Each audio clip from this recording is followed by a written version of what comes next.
Pardon me? Are you declaring victory? No, what we're declaring is what Jeff just talked about. It based on the information we received from our precinct captains, with about 60% of the vote in, we're in pretty good shape. What's your reaction, sir, to Mayor Buttigieg last night declaring victory? I don't know how anybody declares victory before you have an official statement as to election results. So we're not declaring victory. But what we are saying is that at a time when the people of Iowa and the people of America really want to know what the results is, when they want to see some transparency, and when the Iowa Democratic Party is not providing that in a timely manner, we thought it was appropriate just to give the results that have come in from our precinct captains. Senator, what can you be confident? I'm sorry? What's your reaction to Biden's letter? Do you think he put it out there saying... I don't want to speculate. Look, all I know, we have worked very, very hard. As of now, I think we are in quite good shape. We're off to New Hampshire, and we're going to work as hard as we can to win in New Hampshire. I think we now have an excellent chance to win the Democratic nomination and defeat the most dangerous president in the modern history of this country. So we're, anxious to, get to New Hampshire, get to Nevada, get to South Carolina, get to California, and run the national campaign that we need to defeat Trump. Senator, how can you be confident? Senator. Any concern that this causes some Democratic primary voters to lose faith in this process? Yeah, look, this is not a good thing. Your question is a fair question. I think this is not a good night for democracy. If I'm a first-time voter and I came out and I voted, and the results are not coming in for 16 hours, it's a little bit disconcerting.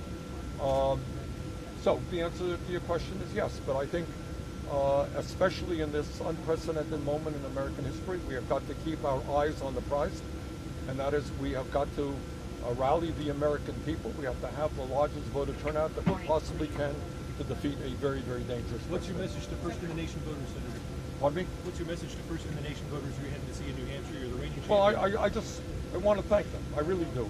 We have done, I believe, about 120 events. We have spoken to tens and tens of thousands of people. We have had some really great town meetings. And the people of Iowa, as I've said many times, take enormously seriously their responsibility in being the first in the nation to vote.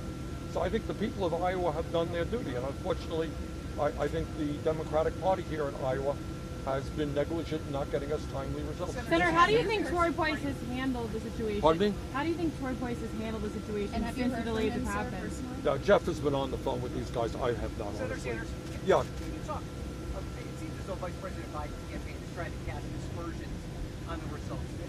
To give the voters the impression that they're not exactly appropriate, that voters shouldn't trust them. I mean, how would you respond to that? Well, I think we should all be disappointed in the inability of the party to come up with timely results.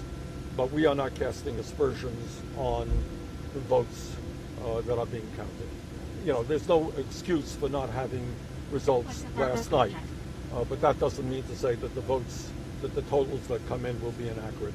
And I think that's an unfair thing to try to do. Senator, the Iowa caucus needs to be potentially abolished. That's something, tonight was not a good night for the Iowa caucus. I think we can say that. I think, the problem is you got a very complicated system.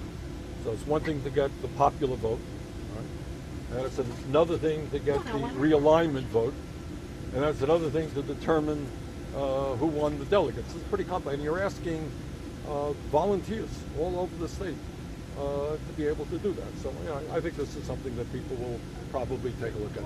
Senator, some of your